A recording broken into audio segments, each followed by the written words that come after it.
Musi పునరుజ్జీవం project TPR సిద్ధం. మొత్తం 55 కిలోమీటర్లు 5 జోన్లుగా అభివృద్ధి. మొదటి జోన్ గా ఉన్న 21 కిలోమీటర్ల మూసీ సుందరీకరణ.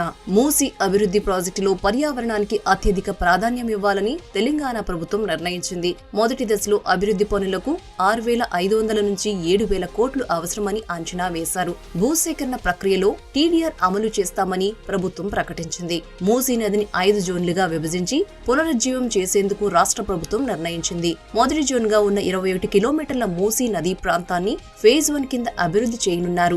ఇందులో హిమాయత్ సాగర్ నుంచి బాపుఘాట్ వరకు, గండిపేట నుంచి బాపుఘాట్ వరకు గల ఈసా మూసీ నదుల సంగమం వరకు అభివృద్ధికి ప్రణాళిక రూపొందించారు. మొదటి దశ మూసీ అభివృద్ధిలో పరిసర ప్రాంత ప్రజలకు మెరుగైన కనెక్టివిటీ ఉండేందుకు ప్లాన్ చేశారు.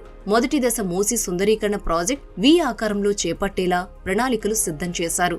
ఎన్నో ఏళ్ల క్రితం ఉమ్మడి రాష్ట్ర ప్రభుత్వాలు నిర్మించిన 3 ఫ్లైఓవర్లు ఇప్పటి అవసరాలకు సరిపోవటం లేదు. మూసీ పునరుజ్జీవం భవిష్యత్ అవసరాలను దృష్టిలో పెట్టుకుని కొత్తగా మరో 9 బ్రిడ్జిలను జోన్ 1 పరిధిలో నిర్మించాలని నిర్ణయించారు.